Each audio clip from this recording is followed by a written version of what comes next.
जन्मदायिनी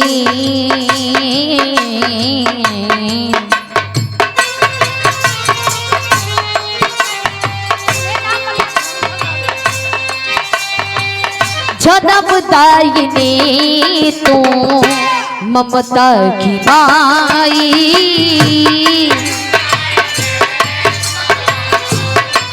ओहो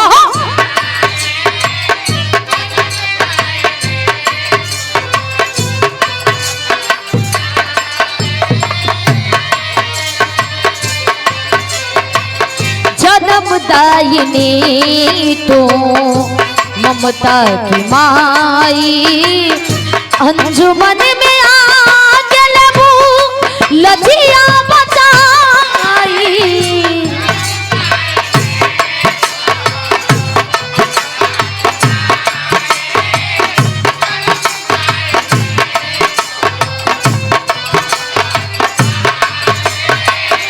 अंजुमन में आके लबू लजिया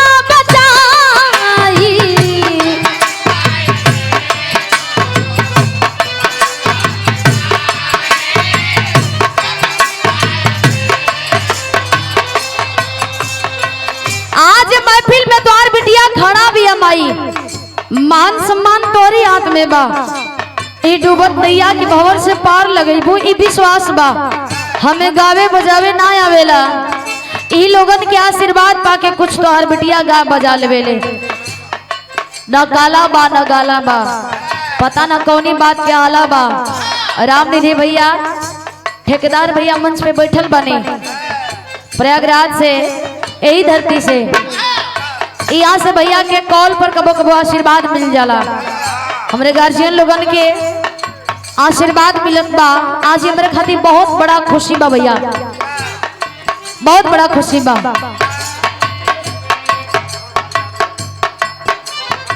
और गार्जियन श्री मक्खन लाल यादव जी महानुभाव जी के द्वारा आशीर्वाद सुंदर पुष्पहार के साथ 101 रुपया देके उत्साह वर्धन के लिए बहुत बहुत प्रणाम बा।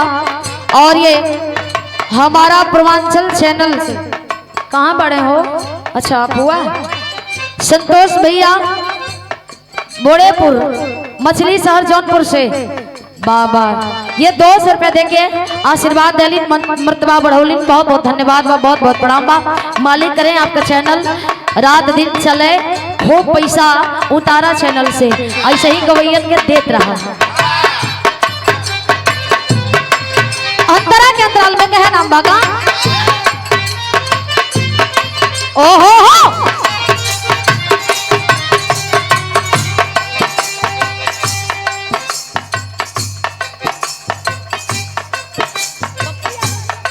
और गार्जियन श्री कमेटी के अध्यक्ष महोदय आप महानुभाव जी सम्मानित श्री पप्पू यादव जी महानुभाव जी के द्वारा सुंदर पुष्पहार के साथ 100 रुपया देकर के आशीर्वाद दिया गया गार्जियन को बहुत बहुत प्रणाम बहुत बहुत धन्यवाद है। कैसे भैया गोदिया के लाल हई तू लाड दे दवाई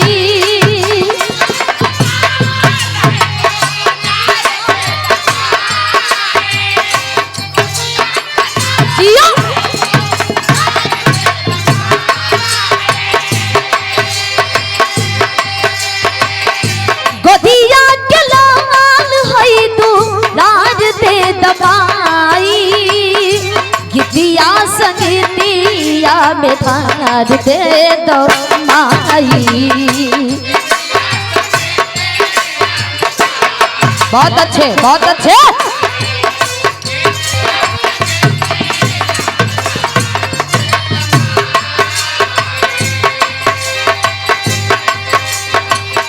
बाटे विश्वास लेबू चला उड़ाई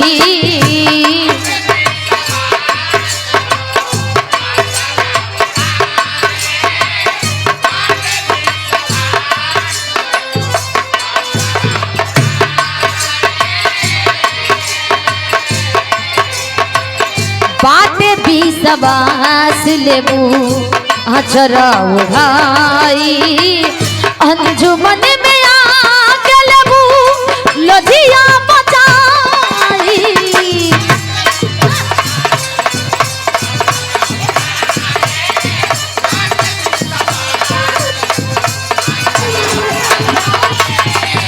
अंजुमन में आके लेबू लदिया बताई।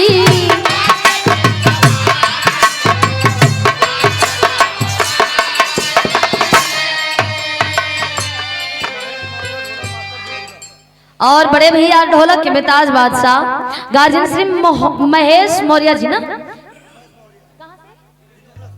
विदुर से हमारे बड़े भैया महेश मौर्य जी के द्वारा सुंदर पुष्पहार के साथ 100 रुपया आशीर्वाद, बहुत बहुत प्रणाम बा।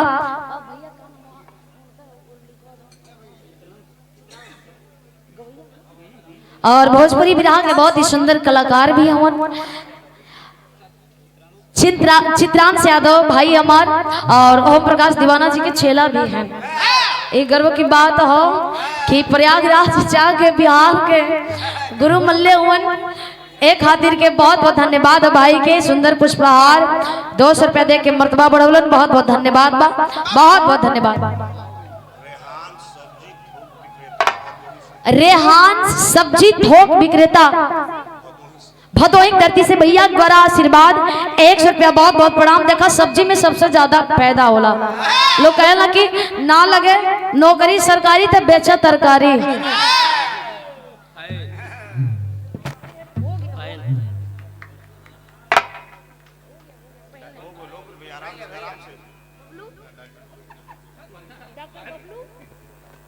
कोठारी गांव से डॉक्टर बबलू जी आप जी के द्वारा सुंदर पुष्पहार 100 रुपया दे के आशीर्वाद देनी।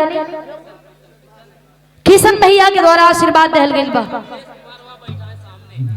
अच्छा कमलेश कुमार आपका भाई है, आपके भैया हैं कमलेश कुमार। किशन भैया के द्वारा सुंदर पुष्पहार 100 रुपया, बहुत बहुत प्रणाम, बहुत बहुत धन्यवाद बा। आखिरी भाव बता रही हमें कुछ और चाहिए ना, बस ई जनता का प्यार, ई भगवान का आशीर्वाद मिले के चाहिए और द्वार स्नेह बरकरार रहे। तोरी बिटिया के साथ समाज आवाज हमेशा सही सलामत रहे और हमें कुछ ना चाहिए। आखिरी भाव हमारे वंदना के का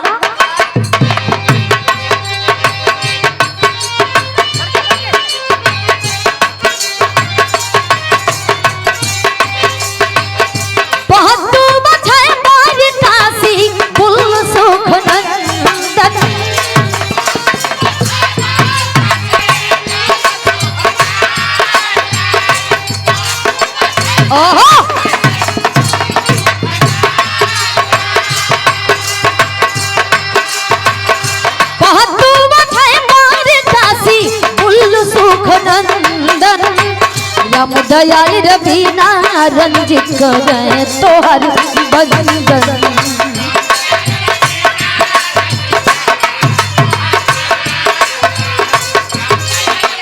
बहुत अच्छे, बहुत अच्छा।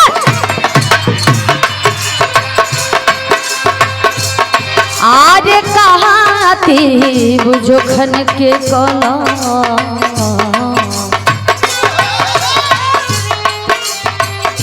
आज कहाँ थी बुझोखन के कला, अरस बरसाई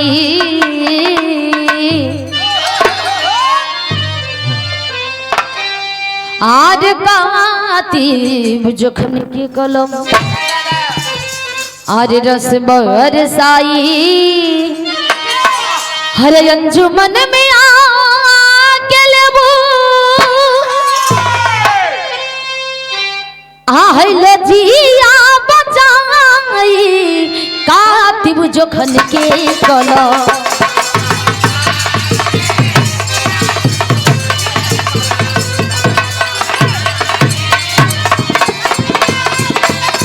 लजिया बचाई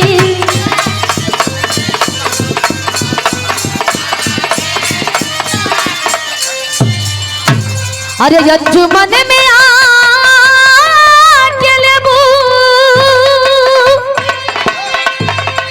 अरे है लजी